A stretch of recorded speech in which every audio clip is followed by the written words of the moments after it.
Most lumber is prepared with the bark edges removed. There are special techniques to make that process smooth, and even machinery to make it fast. So now that we've cut a few boards off of this, we're going to talk about edging, and it looks like we left the cant there. Yeah, I'm a huge fan of clamping against the cant. It gives you more support from the backside versus just those couple fingers or stops in the backside. So, and the other reason is I like to kind of edge as I go. If you wait until the end of the day, if you don't have an edger, sometimes it'll accumulate on you, and it's a lot more work than what people think. Sure. So if you edge while you go, it keeps things clean, and you stay with it. So how are we going to be edging these boards? Yeah. If you keep track when you're taking the boards off the log, I like to organize them by width. So I take my narrowest boards and I put those closest to the cant, and then the wider boards farther out. And the reason being is you don't have to double handle, and so you'll be flipping the wider boards that you edge first, and once you get those square, you can take those out and leave those narrower ones clamped closer in. You want to talk about grading a little bit? Yeah, so the biggest thing with edging, you like to leave on as much as you can. Yep. Especially if you're getting paid by volume. But whatever your customer wants, you have to be able to sell it, or if you're custom sawing for somebody else, if they don't want a lot of wane or this bark on the outside of the boards, you have to cut that off. And so a general rule of thumb that industry will use for some of their top grades is half the length of the board needs to be of a square edge. So you're only allowed half the length to be in wane, and then a third of the width. You don't want any more than that. That just becomes wasteful if you have more than a third of the width. Perfect. And now we'll be able to clamp them tight against that, just like with the cant. Okay. So we can pull this out. We're going to take this grip off, set that down there, and then what you're shooting for is to get that pressure point pretty much right even with the top of that cant or a little below. Okay. So you slide the bottoms in and then just turn it a couple times. It's not going anywhere, and that's secure. The other really cool handy part about having that cant as the back is that just gives you a visual reference on what height is. We know that that cant is about 4.5 inches wide or thick, so we don't want to be cutting into that cant, and we want all our lumber to be bigger than that.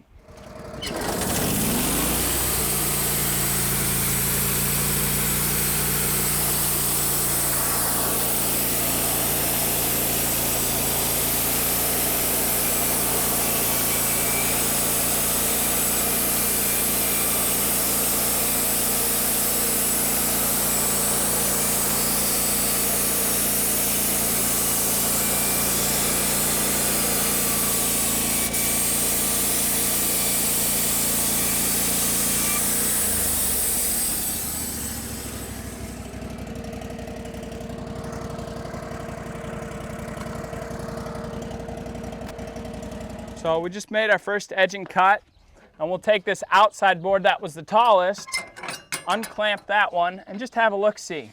And that looks pretty clean. We got all that wane off there, really nice. And there's a little bit still on there, but you want to know that you have some, that way it didn't take off too much. And that was close. Yep, we'll put that one right there.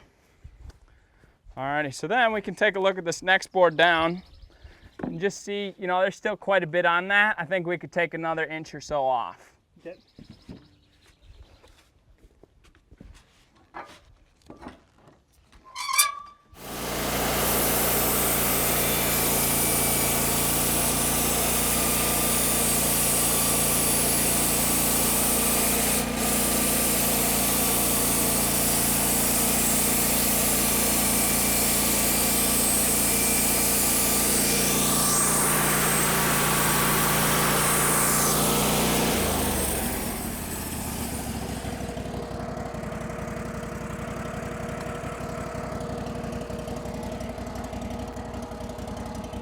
So this is good on this face, but we're gonna take just a touch off of that side.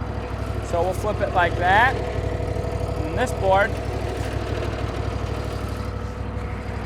that one's gonna be all right. We'll take, it's good enough.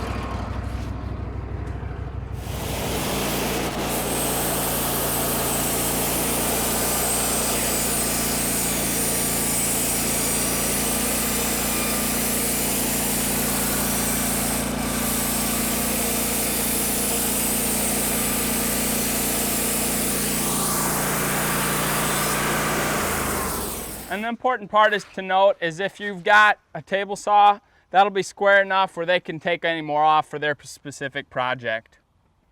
All right. So if you were dealing with bigger capacity or you wanted to do this a little more quickly, there is a machine that'll do edging more quickly, is that correct? Exactly, yes. There's an edger that you can get that will have 2 blades that can take that off, and we'll show you that in a second here. Awesome.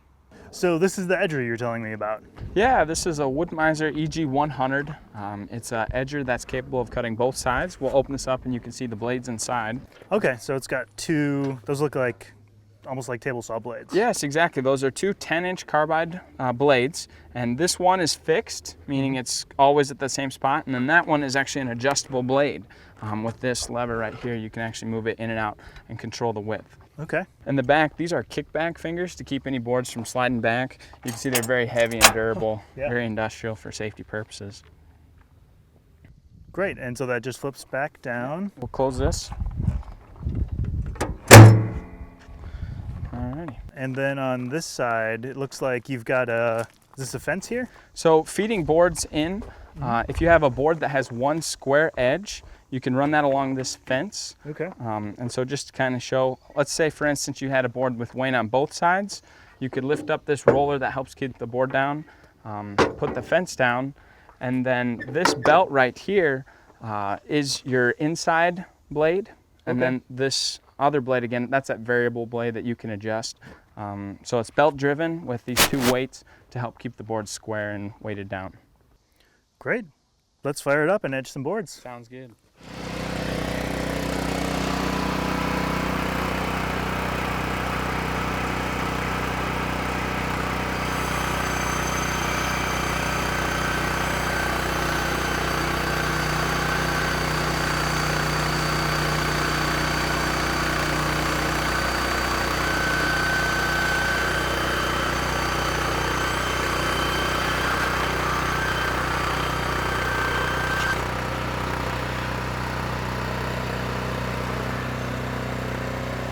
So inside the bark, about 10 and a half. We're gonna set it to 10 and a half.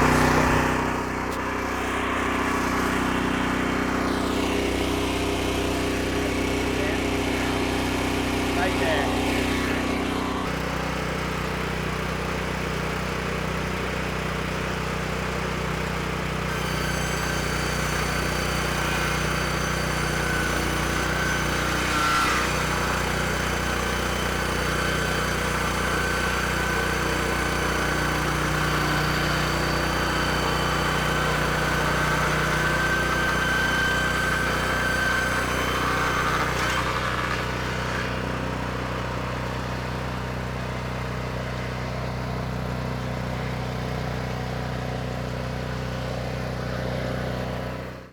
Alrighty, so capacity-wise, we're gonna put a chubby 6/4 board in here, and see the edger can handle up to a 2-inch thick piece. Okay.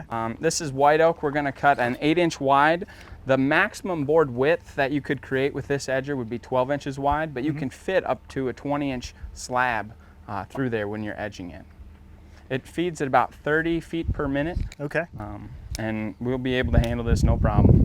And we're going to be putting the fence up for this too. Correct. Yep, with that straight edge, we only need to rip on the that's one opposite side. face. Cool. Let's do it.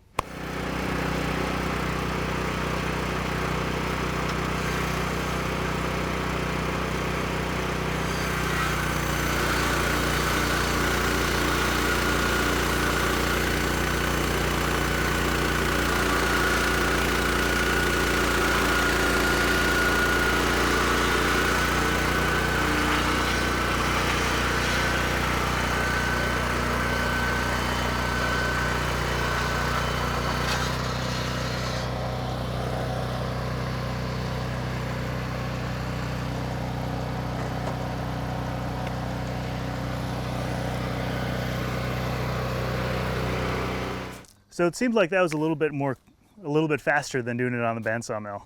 Definitely, an edger can add 20 to 30% more production to an operation.